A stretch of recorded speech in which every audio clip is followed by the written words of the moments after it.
everybody, this is Country Geckos, and in today's video I'm going to be showing you 2 tricks that I've developed over the years that can get my geckos to eat even when they don't really want to. Throughout the duration of me owning my animals, every time summer transitions into fall or fall transitions into winter, I notice my animals' eating habits and their activity levels really decreases. They don't really want to eat as much, they're not as active in their supposedly more active hours like at nighttime or in the evening. They just kind of slow down a little bit, which I've read up on is to be expected, but I know when I first had my animals it did stress me out. I was like, why aren't they eating? You need to make sure that you are weighing them throughout the winter to make sure that they're not losing weight. Never really lost any significant weight or any weight at all throughout the winter periods, even when they would kind of go on a fasting period. But there's still ways that I learned to get them to eat during the winter, even when they're not really in that mode. Especially with my African fat-tailed gecko. A couple years ago, there was a huge temperature change just overnight. Kind of where I live, temperature change is super common, and it'll be 80 degrees one day and it'll drop all the way down to 30 the next day. And that really threw my African fat-tailed gecko off. She may have gone off eating for, I don't know, 2 weeks or so. Luckily during this period of where she was kind of having a hard time eating, I picked up on a couple of tricks that can get your gecko into eating. It won't be a great feeding response, but it will get your animal to at least accept some food. Alright guys, so without further delay, let's get right into it. So before I get into really showing you how I perform these tips, I'm going to go ahead and explain them piece by piece. So the first tip is silly and as simple as it sounds is very effective. I used to exclusively feed my animals at night. I would feed them at like 8 or 9 o'clock. You would think, as they're nocturnal animals, that this would be the peak time of their activity period. Or at least the peak time of activity period that's reasonable for me, instead of like staying up till 2 o'clock in the morning to feed my animals. But one day I just kind of tried feeding them in the morning before I go to school. It's still dark outside, still technically night. And what happened? They ate really well. And I've noticed that for some reason, especially my African fat-tailed gecko, only eats at dawn or in the morning. So it's definitely worth a try switching the time period in which you feed your animal, because it made a crazy change for Mocha. I'd have a hard time getting her to eat even when it was pretty consistent temperatures at night, but just feeding her in the morning, for some reason she was just really into doing it. And also Phoenix up here, he's a good eater all around. But I've noticed he'll take crickets in the morning too. Sometimes he'll go off eating for a couple days at night or a day or two, and I'll just be like, here, let me try it in the morning. And for some reason, offering to him in the morning seems to get him to eat. The other tip seems pretty intuitive, but I never really thought of trying it just until recently. So the second tip that has really made a difference, once again, especially with getting Mocha to eat more consistently, involves spraying down her cage before I feed her. So I noticed a huge and obvious increase in want to feed, especially with, like I said, with my African fat-tailed gecko Mocha, after spraying her cage down. I noticed that once I sprayed her cage down, she's walking around the cage licking the plants, getting moisture, drinking out of her water dish, licking water off the cork flats that are in here. She just gets into a more active mode, just displaying more natural behaviors regardless of time of year. So what I would do is I would spray the cage, let her kind of, get in there and just walk around and drink and do whatever she wanted to do. Go to the bathroom, whatever she had to do for, I don't know, 3 to 5 minutes. Just kind of let everything saturate. And then I would come in once she's relaxed. I would come in subtly, not like ripping the cage open. But I'd come in and offer a cricket. As you guys know, I pretty much exclusively tweezer feed or tongue feed my geckos crickets. So I'd offer the cricket and she would eat it, and usually a pretty aggressive strike. Sometimes with your geckos, this comes from a lot of experience. If you can look at them sometimes and they'll kind of squint their eyes, and that's a pretty good way to determine that they're not interested in feeding. You've either put the cricket too close to their face or they're just not interested in eating at all. Or sometimes they'll just kind of nab at it and put it in their mouth just because if it's so close to them, they're just going to eat it. And then other times they're very aggressive with their feeding response.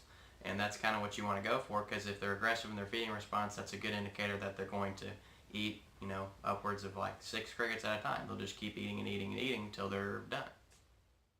So spraying the cage really seemed to work for my fat-tailed gecko. Not so much with Phoenix, but you do have to take into account that leopard geckos are from a different, more arid environment from African fat-tailed geckos. But occasionally spraying his cage will work, but it's not nearly as a consistent basis as it does for Mocha. Alright guys, so I'm going to go ahead and show you these how I implement these tricks. So we're going to start with Mocha here. I'm going to show the spraying trick with her because like I said, it works a little better with her. So I'm just going to start by spraying down her cage. I'm not like soaking it. I'm going to spray everything down, make sure these leaves get some on there. They don't need a lot, they're succulents, but she might come out and start licking the water droplets off of those. Spray her water dish. And just kind of get everything wet and even spray her a little bit, but not so much that it freaks her out. So she's hanging out there underneath her cave right there, and give her a few minutes and she should be coming out. As you can see in there, she's starting to kind of lick her lips a little bit and getting some water off her. Should be getting a little more active in just a moment.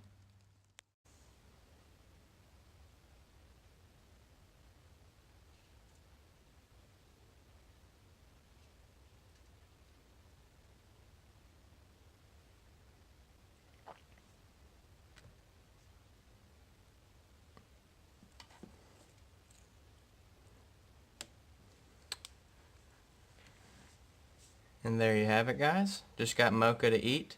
As you can tell, that was a pretty vicious hit too. It wasn't oh, I just got to eat it because it's in front of my face. Also, you can tell her eyes are super wide open. She's very alert. So that's just an excellent sign, showing how this trick works. It's very much worth the chance of trying it. I'm not saying it'll pay off for everybody. I'd say this trick works about 80% of the time for Mocha.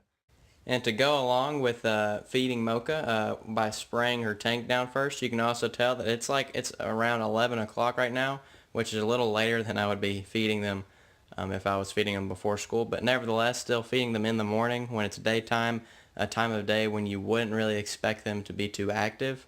Nevertheless, she's eating. Everybody, so it's about 8 o'clock. As you can see, it's pretty much totally dark. And I'm now going to try to feed Mocha at a time where you would think she'd be eating pretty well, and at a time without spraying her. So I went ahead and turned the light off. I know it doesn't look very good in here for video purposes, but just to further enhance her feeding mode, just to make everything dark and kind of put her in control of the situation. So I'm going to offer her a pretty small cricket and see if she has any interest in biting it.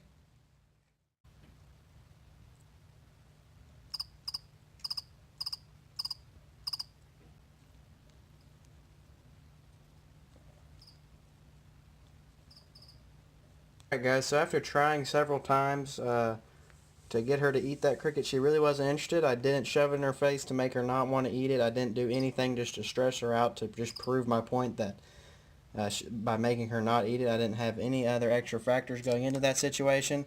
She just wasn't merely as interested in eating that cricket as she was a cricket that had been offered after spraying or during the morning time.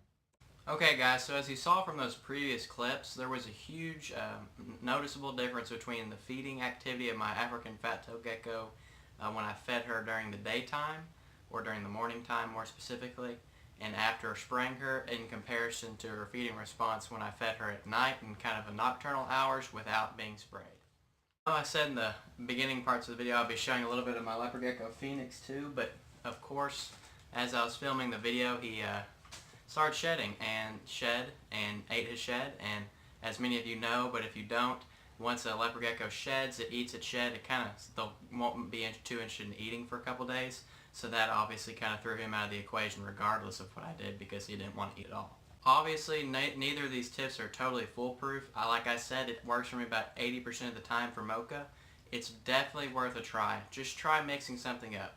I think the most important change was the feeding her during the daytime. Is just a totally different activity period, and for some reason she's just really interested in eating during the morning as opposed to eating at night. Just try different things to get your animals to eat, because it's very important your animals are consistently eating. Also, I haven't mentioned this yet, make sure your animal's temperature is at a constant rate. If your animal's cage is interior temperature, like within the cage, not outside, because that's not really something you can control, but inside the terrarium, it needs to stay at a consistent, healthy temperature for your species of animal. Like for my African Fatso gecko and leopard gecko, I try to keep it about 91 to 93 degrees at all times. As you can see, I've got this thermostat right here. It does an excellent job, but that's what's most important, because if your temperature range in your cage is thrown off at all, it's really going to affect your gecko's eating habits, and regardless of what tricks you do, whether it be spraying or feeding at different times of the day, they're just not going to eat. Tips are really geared to a person who's got everything in the cage set up perfectly, all the temperatures right, but they're just still kind of being goofy and you really can't get them to eat, which happens from time to time. In summary, it's just worth a try giving these tricks a go, because you never know the payoff. It very well could get your gecko eating again, but there's always a possibility that this might not even work and you need to keep diving even deeper. Remember guys, if you have any questions, go ahead and put those in the comment below. Make sure to like this video and hit that subscribe button, and after you do that, turn on post notifications so you can be notified of every single upload I do. As always guys, this is Country Geckos. I'll see y'all on the next one.